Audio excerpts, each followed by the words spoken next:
Bienvenidas y bienvenidos al Despacho 42, el podcast de los estudios de informática, multimedia y telecomunicación de la UOC. El podcast en el que hablamos de cómo la tecnología cambia la vida de las personas, pero también de cómo somos las personas las que hacemos cambiar la tecnología cada día.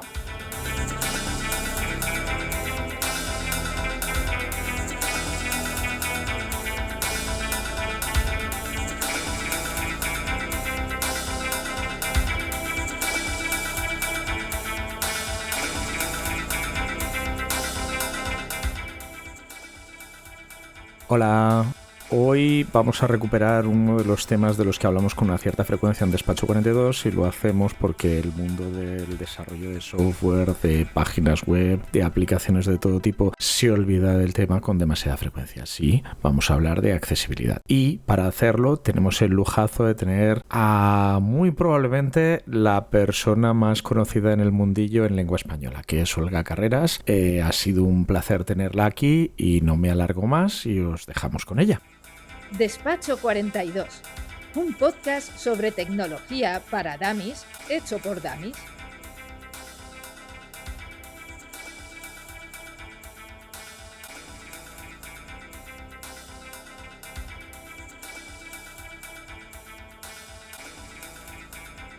Pues como decíamos hace un segundo, hoy tenemos episodio. No nos vamos a meter, Susana, no nos vamos a meter con Dani por no venir porque el pobre está muy ocupado, ¿vale? Sí, lo dejamos así. Lo dejamos, acabo de leer el mensaje y pero bueno, ya la expectativa ya iba en el mismo sentido. O sea que no... Sí, en fin.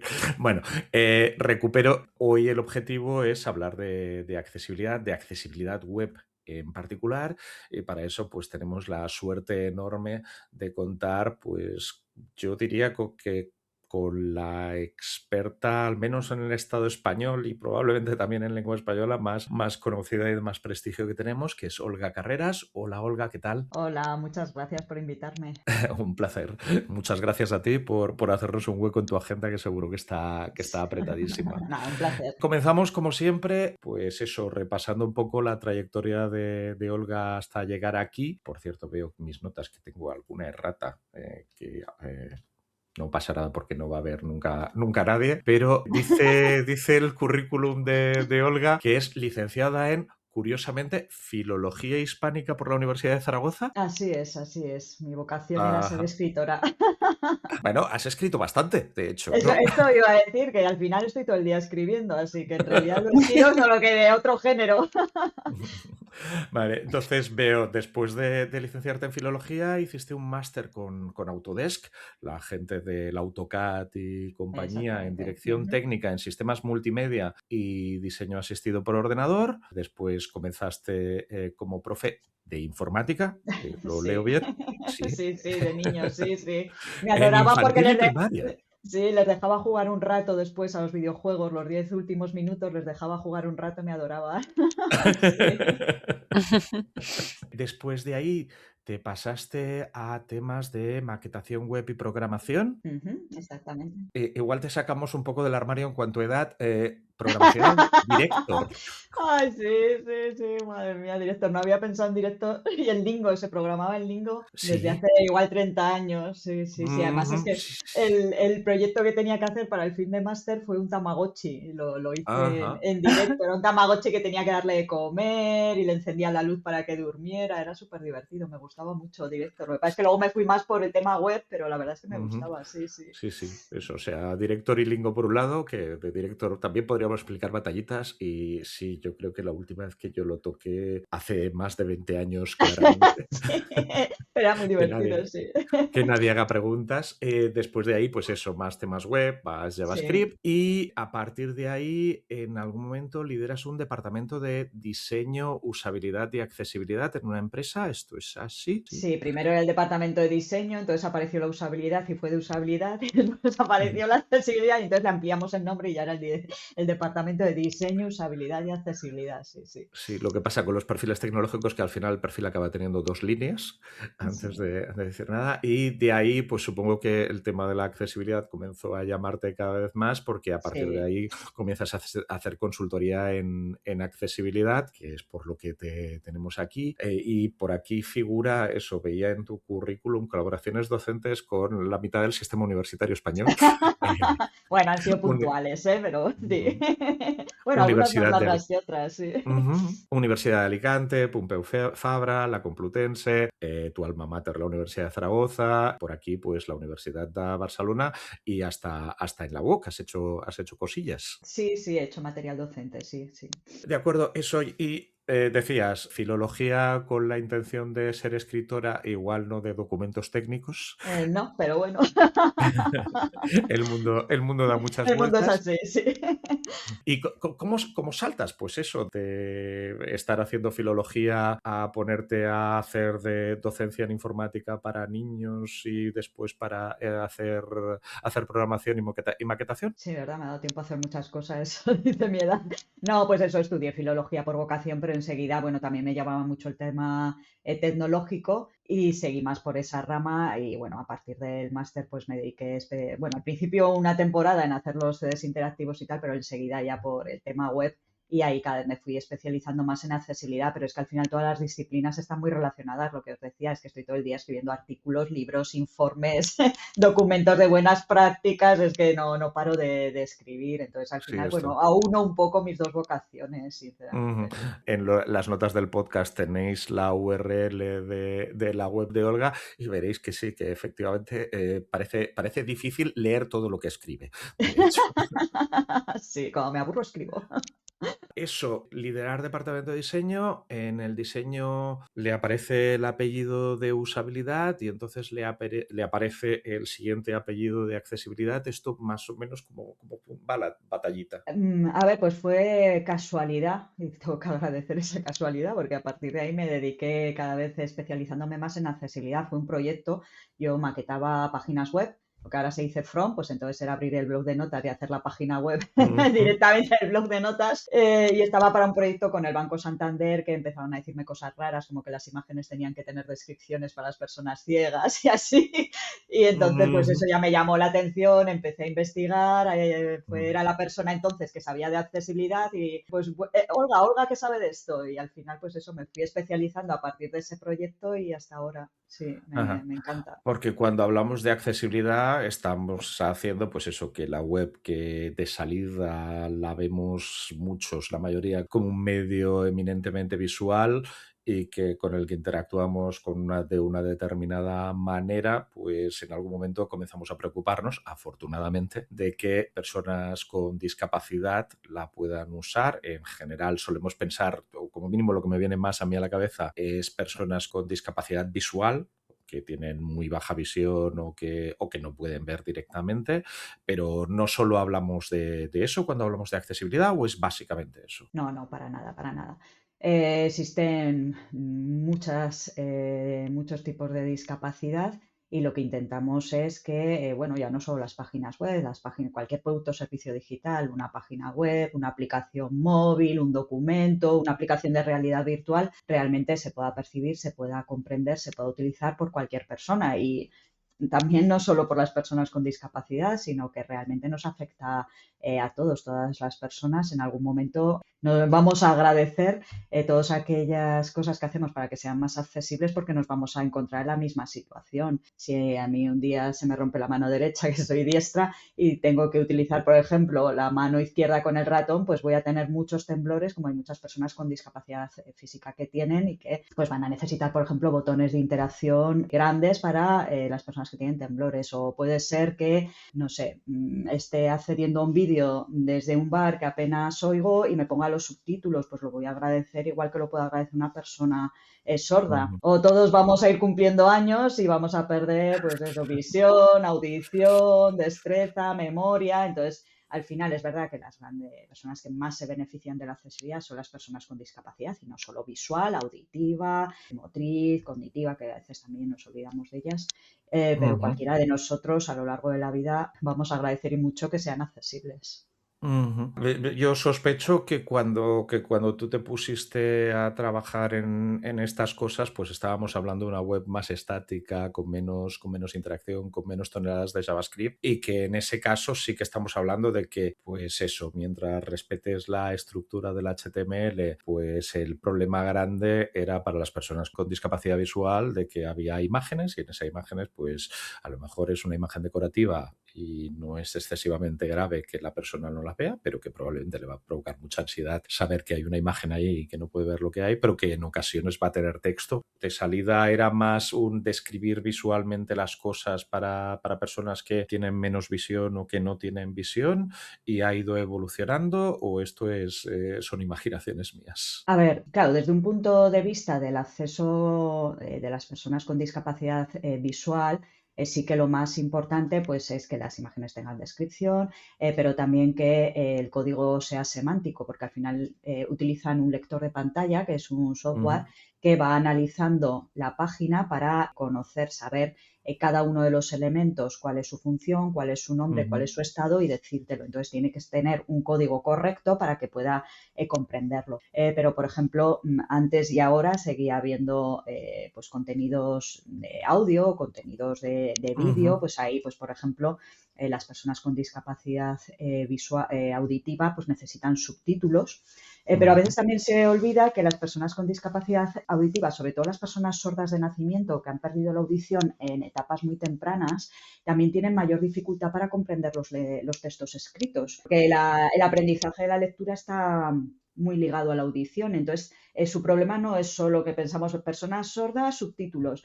También necesitan textos que sean más fáciles de leer o incluso que estén en versión en lengua de signos, si es su lengua materna, que hoy en día la lengua de signos catalana y española está equiparada a cualquier otra lengua del Estado, ¿no? Que no es única. Entonces, pues no es solo subtítulos, también es eso, ¿no? Que los textos estén escritos de manera más sencilla, o para las personas con discapacidad cognitiva también que los textos estén escritos de manera más sencilla, pero incluso en lectura fácil, que es una técnica específica de escribir los textos. O, por ejemplo, que los contenidos estén bien estructurados, no esté sobrecargada la página. Entonces, en ese sentido, tampoco han cambiado tanto las cosas. Es verdad pues que ahora pues hay muchos elementos interactivos y gracias a Dios tenemos el estándar ARIA. Hay un estándar que es una extensión de HTML, porque claro, por ejemplo, hoy en día pues tenemos acordeones, pestañas, este tipo de elementos que no tienen etiquetas HTML específicas para que el lector de pantalla, por ejemplo, nos los pueda anunciar. Pues el estándar ARIA es como una extensión de HTML que permite marcar determinados elementos como acordeones, como pestañas, para que me los puedan ir anunciando. Entonces, si yo echo un poco la vista atrás de cómo trabajaba la accesibilidad hace años a cómo se trabaja ahora, es verdad que hay muchas cosas que son comunes. Los problemas que me encuentro ahora en las páginas web, pues muchas que son de acceso por teclado, de acceso con el lector de pantalla, de textos, imágenes que no tienen texto, sí que son muy parecidos. O hacer un Word accesible era muy parecido hace 15 años a lo que es ahora. Efectivamente. Yo creo que el cambio más importante es un cambio de contexto. Quiero decir, antes hace 20 años no había aplicaciones móviles, ni aplicaciones de IA, ni de realidad virtual, ni nada de estas cosas, ¿no? Ahora tenemos y digamos que hay muchos más productos que tenemos que hacer accesibles y también la disciplina ha crecido mucho más. Porque antes podías decir que eras experto en accesibilidad, pero hoy en día hay tantas especialidades que puedes ser experto en una y no tocar nunca las demás. Puedes ser experto en lectura fácil, en entornos educativos, en producciones audiovisuales, en web, en apps. Ha crecido la disciplina un montón. Antes casi era desconocida y hoy tenemos de todo, asociaciones de profesionales de la accesibilidad, cursos, másteres, leyes, normativas, vamos, de todo. Sí, a mí me encanta, pues eso, comentar el ejemplo de que los videojuegos también tienen problemas de accesibilidad, y problemas de accesibilidad sobre todo que se pueden resolver si se piensan desde el diseño y si hay alguien preocupado. Y yo qué sé, o sea, aquí podéis ver el trabajo. A ver, las grandes compañías cada vez piensan más en accesibilidad, afortunadamente, y la accesibilidad web y de aplicaciones móviles Apple siempre ha dado bastante ejemplo, afortunadamente. Nada es perfecto, pero bien. Y Microsoft y Google se van poniendo las pilas, y yo diría que ahora el estado es razonable desde el punto de vista de los sistemas operativos, pero eso, en los videojuegos, pues Microsoft con la Xbox tiene controladores con botones más grandes para que personas con discapacidad motriz puedan jugar a videojuegos, que dices, pero no, si solo piensas en el mando de la consola de siempre, Claro. dices, no, eso no se va a poder utilizar. Dices, no es necesario que el mando de la consola tenga esa forma y sea difícil de coger y nos provoque artritis a los que jugamos, aunque discapacidad. Sí, Eso totalmente, también sí. lo podemos ir mejorando. Aquí voy a meter primero, sí, 2 cuñas publicitarias. Una es que durante el mes de mayo en la web vamos a tener un eventillo que montamos desde el máster de aplicaciones web, perdón por la publi, y vamos a tener una charla sobre ARIA. O sea que si nos están escuchando gente que comienza con el tema del desarrollo web o que desafortunadamente lleva muchísimo tiempo trabajando en el tema del desarrollo web y no han oído nunca la palabra ARIA, Deberían. notas del podcast. Sí. Esto ahora Yo tampoco la he oído. Si puedes decir qué es para los oyentes cabras como yo.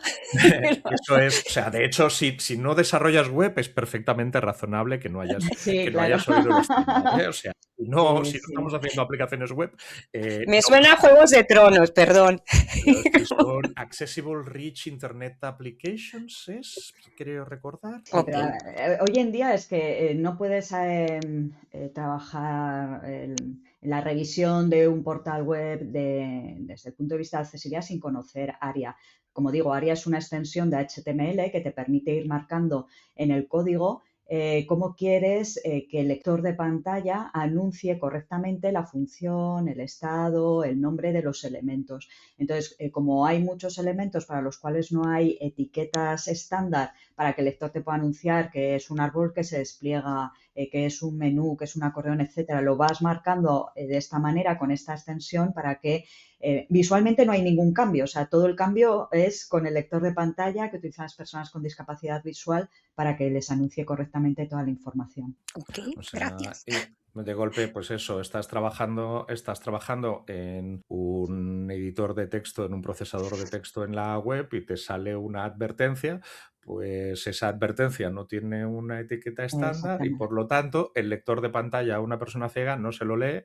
Claro. Igual esa advertencia es nos vamos a cerrar dentro de 10 segundos. Claro, cualquier advertencia de estas que aparecen, tú puedes tener el foco porque el lector de pantalla va leyendo por donde vas cogiendo el foco. Si te aparece un aviso en otro lugar de la pantalla que no está cogiendo el foco, o le pones atributos ARIA para que en cuanto aparezca te lo anuncie, o lo que dices, te pasa completamente desapercibido. Entonces, pero a veces es peor usar mal ARIA que no usarlo, porque claro, como no tiene visualmente no cambia nada, empiezas a añadir atributos ARIA y luego no lo pruebas con el lector y puedes estar todavía estropeándolo más que arreglándolo. Entonces hay que saber utilizar ARIA y utilizarlo bien. Sí, esto va a salir en la charla, se lo piso a la ponente que tendremos haciendo la charla. Sí, no vamos a hablar más, porque si no... La primera regla de ARIA es no utilizar ARIA si no es estrictamente necesario. Exactamente. Y probarlo siempre con el lector. Sí. Oye, eso, hablamos de lectores de pantalla y yo creo que cada vez más gente es consciente, pues eso, que las personas ciegas tienen software o otros dispositivos que lo que te hacen es, pues si accedo a la página web del blog de blogs.wog.edu/informática, que es donde vive Despacho 42, pues acceden y se lo va leyendo y le va leyendo. Cabecera de primer nivel, cabecera de segundo nivel. Eso es muy importante, que no es simplemente te lo lee, te va anunciando cada contenido de qué tipo es, porque esa es información que tú ves que algo tiene un tamaño de letra más grande y sabes que es encabezado de primer nivel, o ves que tiene puntitos y ves que es una lista. Entonces no es que simplemente tú te cruces de brazos y te lo leas, te va anunciando cada tipo de qué es, y además tú puedes interactuar y explorar el contenido. No tienes que escuchar toda la página entera, sino que tú vas explorando por encabezados, por distintos tipos, y eso lo haces con atajos de teclado. nunca de ratón. Una persona ciega no puede usar el ratón porque no ve dónde está el cursor. Y si lo estás usando en móvil, pues tienes gestos específicos que son atajos para ir explorando el contenido. Y bueno, aquí meto la segunda cuña publicitaria que se me ha olvidado antes porque yo soy así despistado, que es que tenemos un episodio de Despacho 42 que si tenéis más memoria que yo recordaréis a Juanjo Montiel y a Nuria Azanza que nos explicaron pues eso, como dos personas ciegas son perfectamente autónomas y que si el resto de la gente no tenemos por qué dejarnos la piel, sencillamente hacer las cosas bien, pues esas discapacidades que, como decía Olga, a veces tenemos todos, pues no deberían impedirte tener una vida totalmente normal, ¿no? Pero nadie tiene una vida totalmente normal. Todos tenemos nuestras Sí, pero cosas. la barrera la ponemos al no hacer las páginas compatibles con el lector de pantalla, porque cualquier persona, y bueno, hablamos del lector de pantalla, pero con cualquier discapacidad igual, si haces los portales, las aplicaciones, los documentos compatibles con sus productos de apoyo, ellos son perfectamente capaces de entrar a cualquier servicio, a cualquier producto y manejarse con él. El problema es cuando no lo hemos hecho bien. Y esto, además, o sea, tiene una historia. Yo que, o sea, cada cual es raro como es, y yo lo soy bastante, pues ahora estoy repasando revistas de informática de los años 80 y tienes... Y aquí es donde cosas del falso directo y de teletrabajar sonó el timbre de mi casa y tuve que levantarme un segundillo a atender la puerta. Afortunadamente, ahí estaba Susana para seguir con la conversación. Yo aprovecho para una pregunta que puede que no encaje en la escaleta de este episodio, ¿no? Pero cuando hablaba, yo también tengo un background tipo el tuyo, o sea, yo vengo de filosofía, luego he sido maestra y luego me he dedicado al diseño de experiencia de usuario durante un tiempo y tal. Y ahora ya estoy en otras cosas, ¿no? Pero hay cuestiones de educación, de accesibilidad, ¿no? O cosas que ahora entran en el marco del diseño universal del aprendizaje, que para mí son temas de accesibilidad básica, ¿no? A veces nos venden como metodología pedagógica algo que realmente es render unos contenidos explorables y utilizables por parte de la mayoría de usuarios, ¿no? ¿Tú cómo lo ves? A nivel en los colegios, por ejemplo. Bueno, no, en general. Se nota mucho en la universidad virtual online, ¿no? Donde, claro, el entorno... No, aprovechaba porque pensaba que era más larga tu ausencia, César. Le estaba preguntando respecto al diseño universal del aprendizaje, cuáles son temas que son estrictamente de usabilidad y otros que serían como una visión más, bueno, igual pedagógica o... Bueno, si es, ¿no?, que al final todo está relacionado, integrado, ¿no? Sí. Sí, que es que al final tampoco puedes separarlo por temas estanco, ¿no? Además, yo en este tema de la formación es que siempre digo que a veces no me preguntan, digo, pues es que la accesibilidad debería enseñarse ya desde los colegios, por eso te diría si de los colegios o de dónde, porque es que lo digo de verdad, yo creo que debería enseñarse lo que es la accesibilidad desde el colegio, pero viendo distintas realidades, sabiendo hablar de la discapacidad y de las personas con discapacidad, que muchas veces el problema es que ni siquiera se habla correctamente, ¿no?, de discapacitados, ¿no?, y cosas de estas en vez de personas con discapacidad, o enseñarles a hacer documentos accesibles que desde el colegio, que a veces, ¿no?, te vienen los niños que les han mandado que hagan los textos de tal manera justificados y también bueno, les podían enseñar, ¿no?, desde pequeños las buenas prácticas de hacer, porque lo hacemos todos en nuestro día a día, ¿quién no? Ya no en el trabajo, sino en nuestra vida cotidiana, hacer documentos. Yo creo que es algo que debería enseñarse ya desde el mismo colegio. Desde luego, claro, en la universidad también, pero desde el colegio, ¿no? El integrar estos temas desde el inicio. Sí, como visión, ¿no? Como una perspectiva respecto a cualquier tipo de cosas. O sea, estoy de acuerdo totalmente, como estoy de acuerdo que deberían aprender lenguajes de signos, todos lo deberíamos aprender como un idioma más, ¿no? Porque... Y simplificaría mucho más las cosas, ¿no? También... Sí, por lo menos lo básico, sí, totalmente. Entonces, estas cosas que vean distintas realidades ¿no?, y de diversas formas, porque es que a veces pasa, ¿no?, que nunca has tenido a tu alrededor a una persona con discapacidad, ¿no? Entonces, no sabes, no conoces de primera mano cuáles son sus necesidades o las barreras que se encuentran. Bueno, e incluso que muchas veces, o sea, sí, o las discapacidades a veces no se ven y no las percibimos, pero coges una clase de primaria y va a haber a algún niño o alguna niña con daltonismo, o sea, Claro. y que no pueda distinguir el rojo del verde, y le puedes explicar a cualquiera y es fácil de entender. Si no distingues el rojo y el verde y en el semáforo el parar y el de esto no tuvieran también una posición en vertical, esa gente lo tendría mucho más complicado para cruzar la calle de lo que es necesario, y de ahí puedes pasar a que pues le puedes poner un dispositivo al semáforo para que una persona con discapacidad visual pueda cruzar la calle sin jugarse la vida si no hay algún conductor estúpido que no respete el semáforo. Eso no Pero es una una cosa maravilla. clave que destacaba Olga es esto, que al igual no es, a ver si lo interpreté bien, ¿no? No tiene que ser solo una cosa para personas técnicas que solucionan unos problemas específicos para unos determinados usuarios, sino una manera de ver el mundo, que cualquier cosa Exactamente. que hagamos la vamos a hacer de una manera que sea accesible y que todo el mundo pueda disfrutar de ella, o cuanto menos la mayoría de personas. Y que esto sea divertido, porque al final Claro.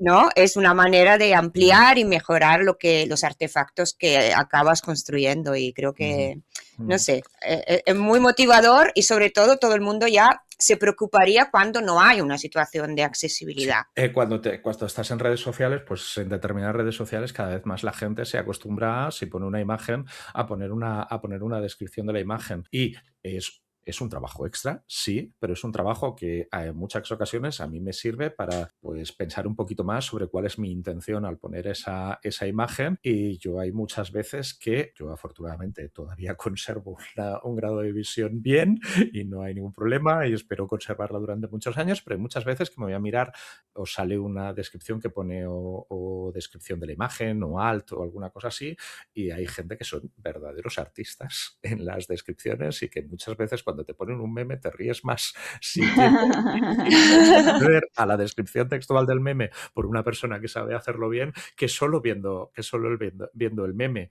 Y bueno, o sea, estas cosas son Ya, pero es que interesantes. en las redes sociales es que ahí le has dado, es muy importante, claro, lo decía yo, ¿no? De crear documentos accesibles, pero mucho más todavía en las redes sociales, subir contenidos que sean accesibles para todas las personas, porque sí que puede ser un motivo hoy en día grave, ¿no? De exclusión que no puedas participar en las redes sociales.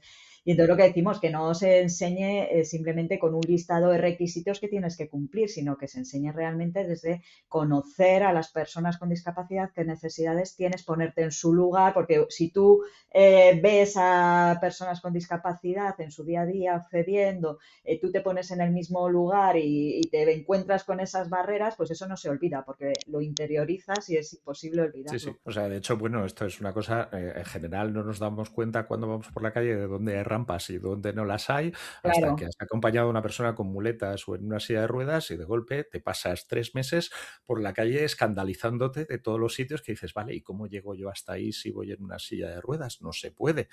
La rampa es útil pues si vamos con el carrito de la compra, que esto nos pasa a todos, pero si vas en una silla de ruedas y utilizas muletas, hay toda una serie de sitios a los que no puedes acceder.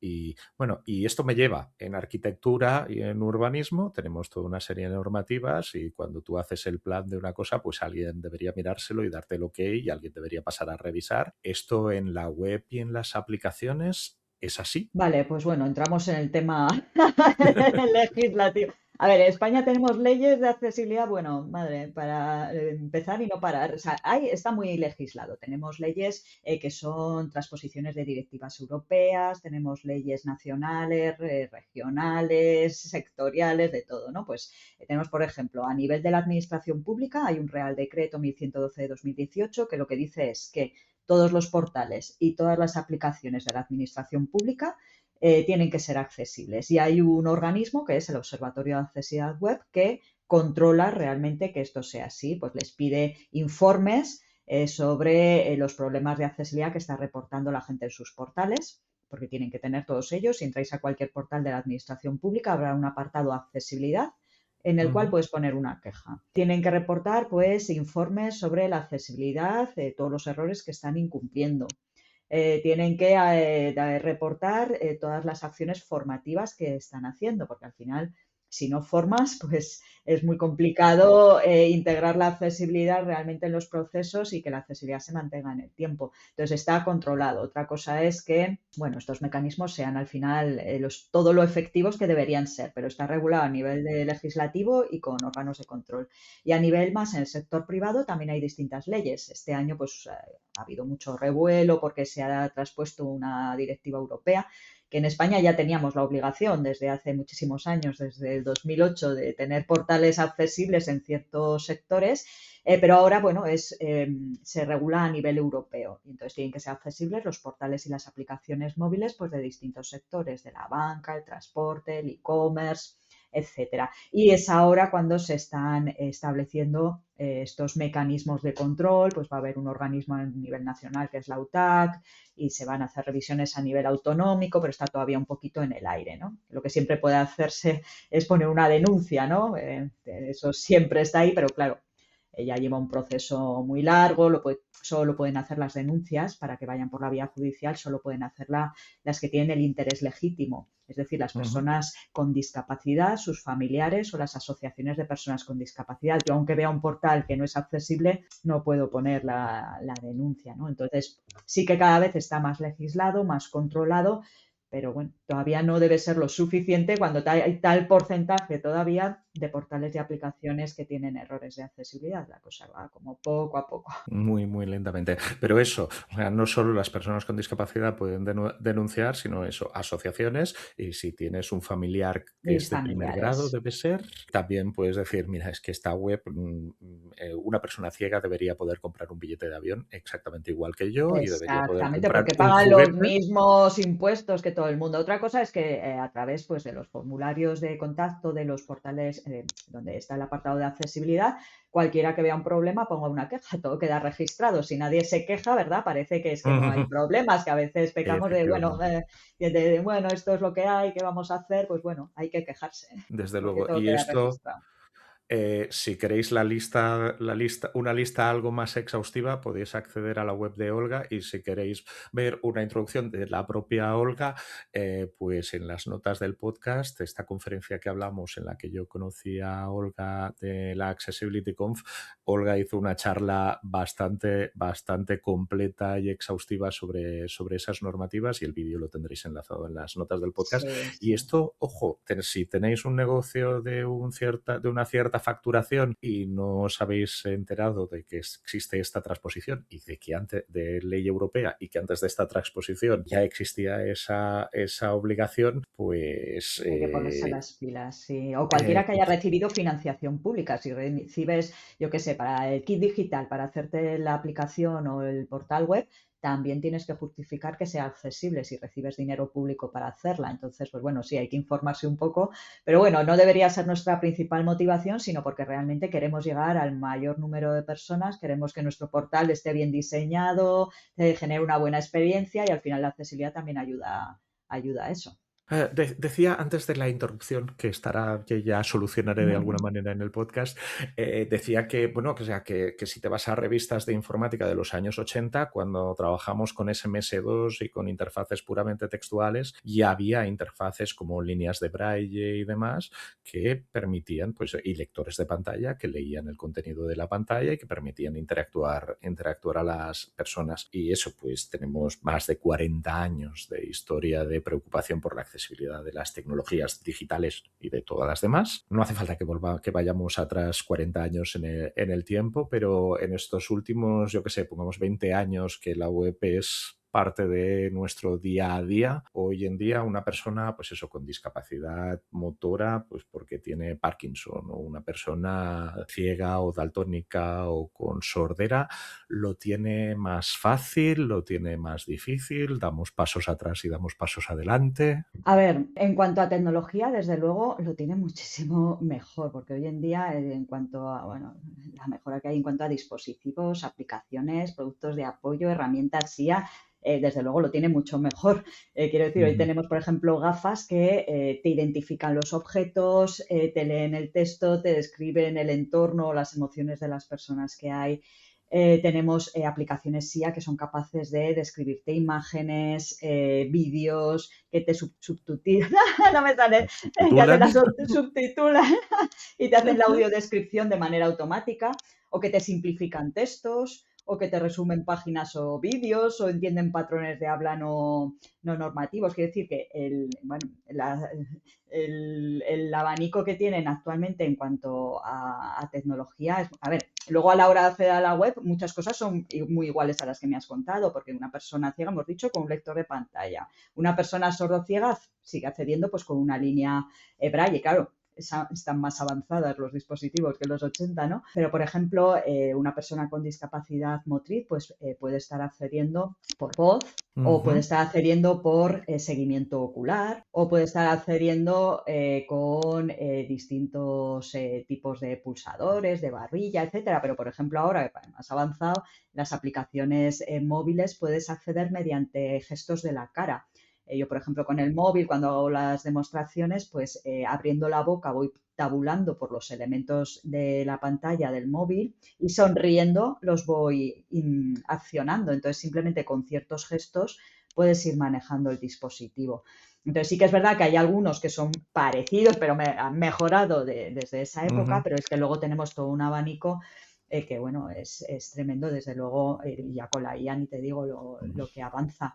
Pero luego, desgraciadamente, vemos que, sin embargo, pues a pesar de todos estos avances, pues hay un gran número de portales y de aplicaciones pues que todavía no siguen siendo accesibles y, por tanto, no son compatibles con todos estos productos de apoyo. Y por mucho que los tengas y luego no los haces compatibles, pues no hacemos nada. Esto pasa muchas veces, pues eso, que estás haciendo una web como desarrolladora y eliges un componente para poner un selector de fechas y resulta ser que el resto de tu web era accesible, pero que cuando has puesto ese selector de fechas, la persona que quiere hacer una reserva de hotel, especificar en qué día comienza la reserva y en qué día acaba, es imposible. Y puedes tener usuarios, pues eso, técnicamente avanzadísimos, como son Juanjo y Nuria, el ejemplo que teníamos por aquí, que hacen maravillas y que se van a ver el código fuente de la página para modificarlo y hacer un apaño, pero claro, sí, fundamental, sí, claro, los componentes de terceros que muchas veces se olvida, o el reproductor de vídeo que estás utilizando,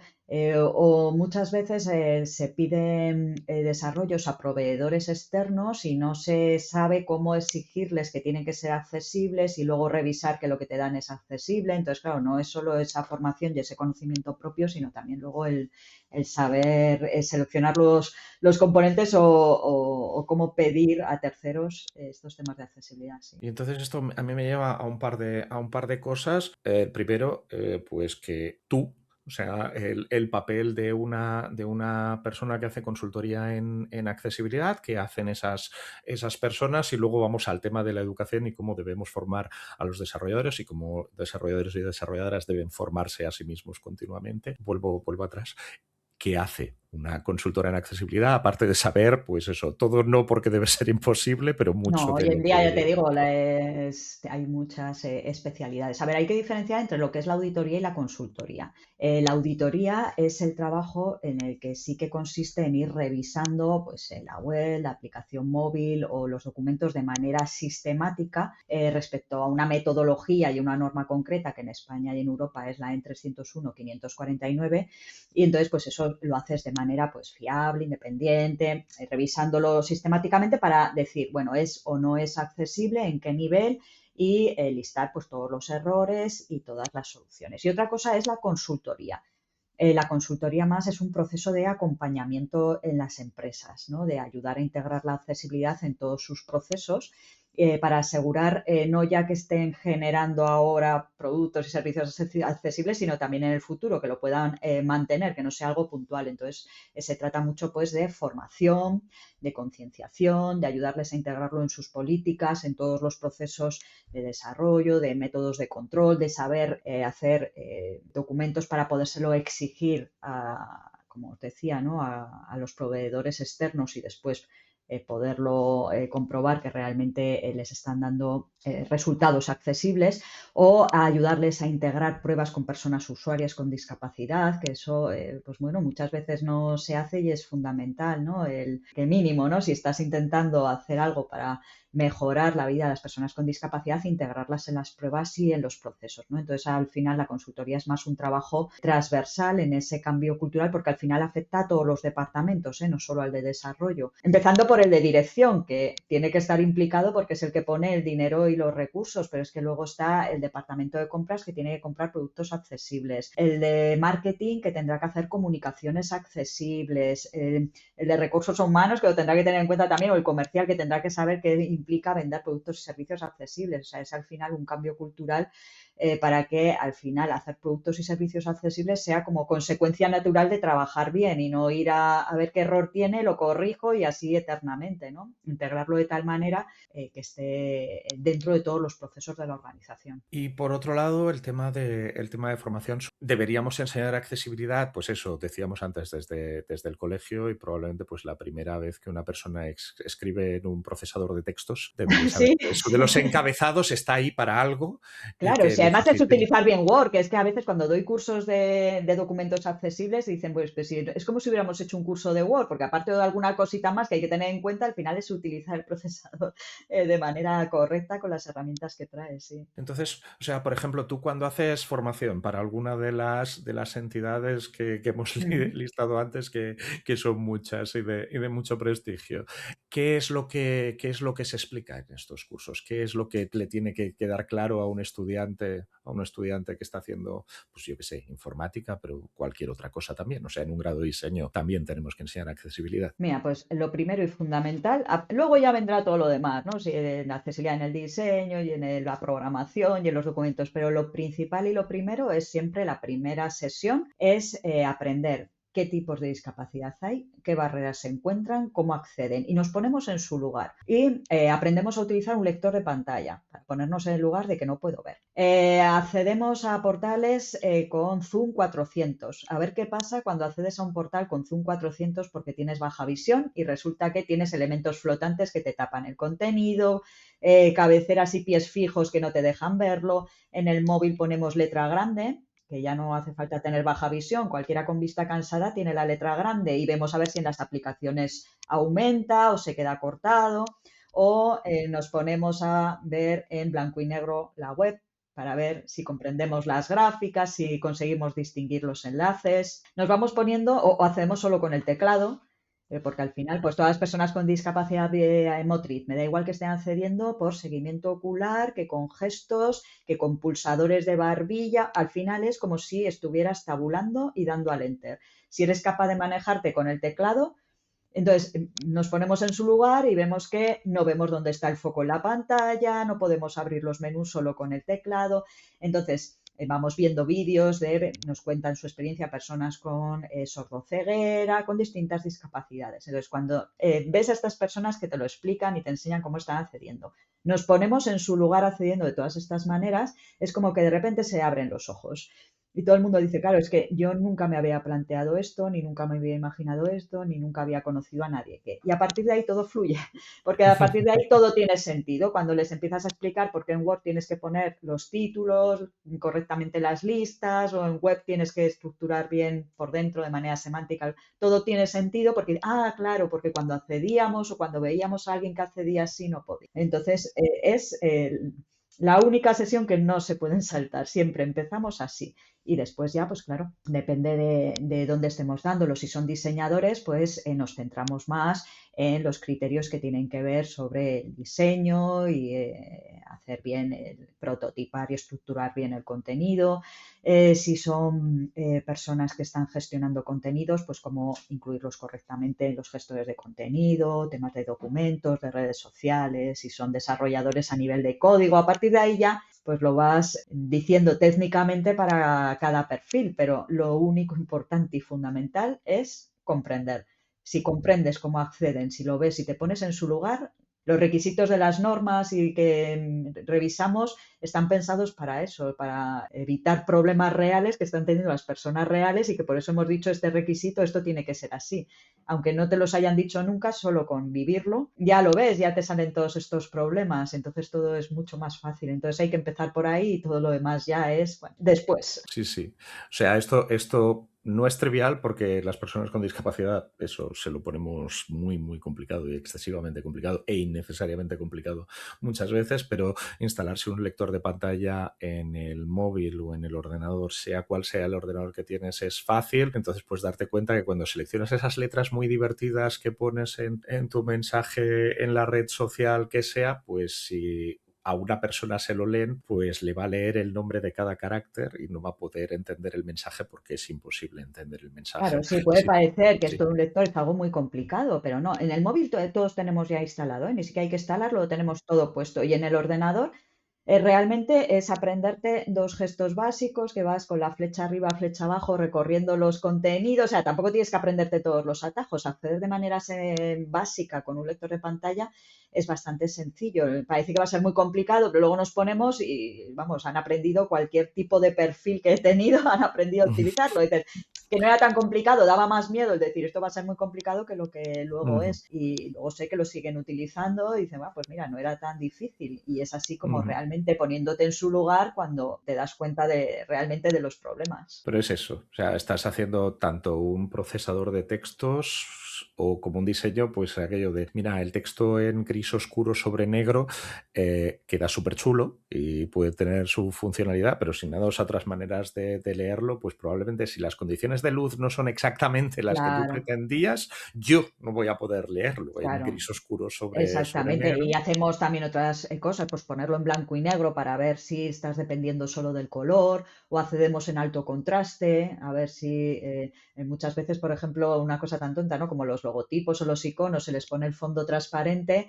y claro, cuando lo estás viendo sobre blanco muy bien, pero cuando accedes con inversión de colores, que mucha gente con baja visión prefiere acceder en alto contraste, ya no se ven los iconos ni los logotipos porque se ha quedado negro sobre negro, ¿no? Y cosas de estas que igual no se les habían ocurrido nunca hasta que te pones en el lugar. Entonces, claro, pues con los diseñadores tienes que trabajar más, pues eso, temas de colores, de tipografías, etcétera, o con los desarrolladores será más a nivel de código, pero al Ujú, final siempre el comprendiendo el porqué de las cosas. Porque si ujú. no, pues las normas cambian, los requisitos se olvidan, pero la experiencia esa queda Sí, siempre. sí. Y luego tenemos ejemplos, pues no sé, a mí me hace mucha gracia la Comic Sans, que a mí visualmente no me gusta, pero las tipografías, si tienes dislexia, hay muchas tipografías de las que utilizamos habitualmente que para las personas con dislexia son extremadamente complicadas y darles la posibilidad, o sea, que si no hacemos por impedirlo ya se podría hacer, esas personas pueden poner Comic Sans o una tipografía más diseñada para personas con dislexia, que las hay, y de golpe leer, pues de golpe se vuelve muchísimo más fácil, porque eso que hay que pensar en, ya lo ha dicho Olga unas cuantas veces, en todos los tipos de discapacidad. Y aparte de recomendar ahora muchos recursos y muchas charlas de Olga y muchas charlas de otras personas, yo creo que con esto tenemos un resumen más o menos correcto de lo que deberíamos pensar sobre accesibilidad y que no hemos pensado hasta que nos han hecho concienciar, o nos hemos dejado cosas importantes. Dices, de que no hablemos, que no hayamos Sí, tocado ahora, en sí. este momento. Ujú, Bueno, a ver, yo creo que lo fundamental es lo que he dicho de tener en cuenta el conocer y saber realmente la realidad de las personas con discapacidad, de integrarlas en los procesos, que eso no hay que olvidarlo, ¿no? Estamos trabajando para ellas, deberíamos integrarlas y que la accesibilidad no es algo puntual, de tengo que hacer este error y esto, sino que es algo que tienes que integrar realmente en en todo el proceso. Pero ya desde el minuto uno, desde la toma de requisitos, tienes que integrarlo en todo el proceso de generación, por de lo que sea, de la página web, de la aplicación, del documento, incluso más allá. Cuando esto lo están generando empresas, organizaciones, administraciones públicas, con mucha gente que está manteniendo los contenidos y generando contenidos, pues es fundamental, aparte de la formación, tener procesos claros, pues por ejemplo para los documentos, pues tener buenas plantillas para generar esos documentos, tener métodos de control de antes de que se suban los contenidos, pues saber qué controles vamos a pasar, qué checklists básicas, ¿no? El tenerlo integrado dentro de los procesos de la organización y dentro de cada fase del proyecto. De acuerdo. Pues yo creo que con estos consejos, y insisto, la conveniencia de mirar todos los recursos que tenéis ahora mismo ya en las notas del bueno, podcast. Pero es que hoy en día recursos, quiero decir, tenemos, hay de todo, o sea, es que antes no había nada, pero ahora tenemos cursos, máster, newsletters, asociaciones de personas con discapacidad, o sea, es vídeos a montones, hay muchísimos recursos y muchísimos gratuitos, o sea, es imposible, o sea, por falta de recursos no será que no te formas en accesibilidad. Y yo sí he recordado una cosa que quería decir, que Olga decía con toda la razón, pues eso, que las herramientas de inteligencia artificial son muy útiles para las personas con algún tipo de discapacidad sensorial, pero que eso no nos evita a los que generamos contenidos y a los que desarrollamos aplicaciones de hacer las cosas bien, porque las inteligencias artificiales tienen sus límites y no siempre lo hacen todo bien y no saben cuál es nuestra intencionalidad al poner una imagen. Igual yo me quiero fijar en un trocito de la imagen, que es el que la descripción de la IA resulta ser que no va a mencionar. Afortunadamente eso, las tecnologías nos ayudan mucho, pero... Nos ayudan, pero con cuidado, porque además también con el tema de la IA, pues también hay que tener en cuenta la accesibilidad, no solo de que las personas con accesibilidad las puedan utilizar, que deben ser accesibles, sino que aunque la propia herramienta de IA sea accesible, eso no asegura la inclusión, depende de cómo sea trabajado ese modelo, ¿no? Cómo sea, no me sale la palabra, cómo se le haya enseñado al modelo, ¿no? Cómo se le haya... No me sale la palabra. Entrenado, que no me salía. Depende de cómo se le haya entrenado, qué datos hayan tenido en cuenta o qué datos hayan excluido, pues ahí también puede ser que la propia IA no tenga en cuenta a las personas con discapacidad, ¿no? O que estés utilizando la IA, por ejemplo, para procesos de selección de personal y depende de cómo se haya entrenado el modelo, pues le parezca que las personas con discapacidad igual en sus respuestas, como están respondiendo, es un error o no están adecuadas para ese proceso. Entonces hay que tener también mucho cuidado en eso, ¿no? De no caer en sesgos que estén perpetuando al final patrones de discriminación. Entonces no solo que las herramientas de IA sean accesibles, sino que se hayan entrenado, que ya me sabe bien la palabra, se me había quedado ahí fuera, ya con la edad me fallan las palabras, que se le haya entrenado adecuadamente. Pues una cosa solo, podemos decir, para dejarle un eslogan, porque me interesa, es muy interesante todo lo que explicas, ¿no? Sí, podemos decir que la accesibilidad es más que otra cosa una manera de pensar. Sí, más allá de las herramientas y de todo lo que y de los contextos, ¿no? Si lo pensamos como una manera de ser, de pensar y de ver nuestra interacción con el mundo y con los artefactos en general, ya está, ya lo tendríamos. No es una cosa especial que tengo que hacer porque soy woke o porque soy bueno o porque no quiero perder a todos los daltónicos del mundo que equivalen a la población de Reino Unido, ¿no? Pero bueno, como una manera de estar en un mundo más complejo y que creo que genera una cierta satisfacción y una forma de bienestar, ¿no? Hacia los demás, o sea que, como en catalán, quan més serem, més riurem, ¿no? Efectivamente. Bien.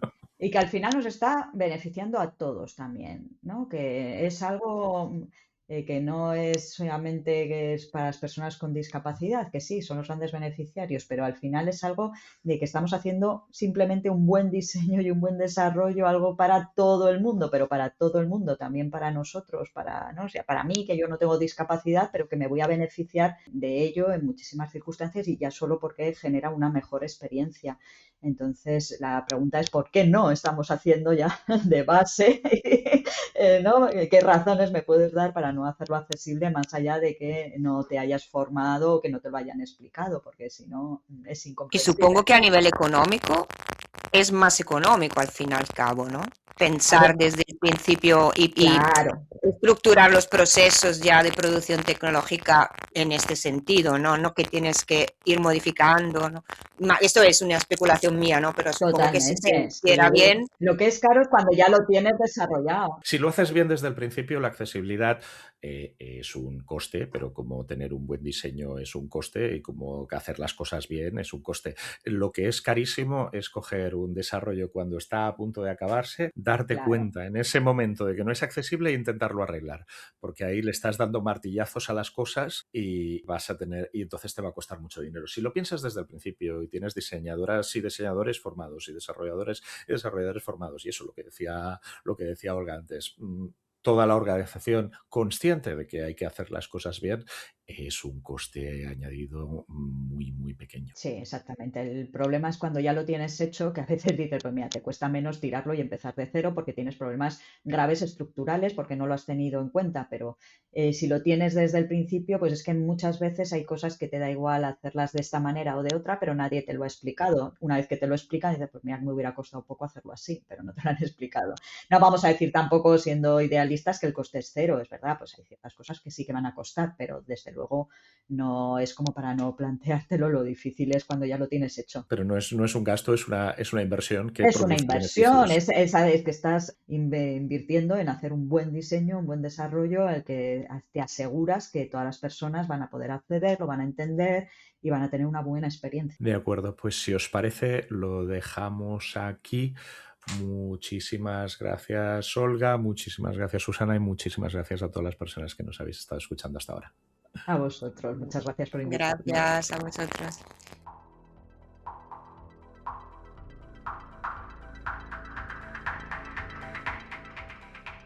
Muchas gracias por haber escuchado un episodio más de Despacho 42. Si quieres comentarnos algo, nos encontrarás en nuestro blog en blogs.uoc.edu/informática. Y si quieres echarnos una mano, suscríbete a Despacho 42 en tu aplicación de podcast favorita, ponnos nota, déjanos un comentario y sobre todo, recomiéndanos a tus amigas y tus amigos. Hasta la próxima.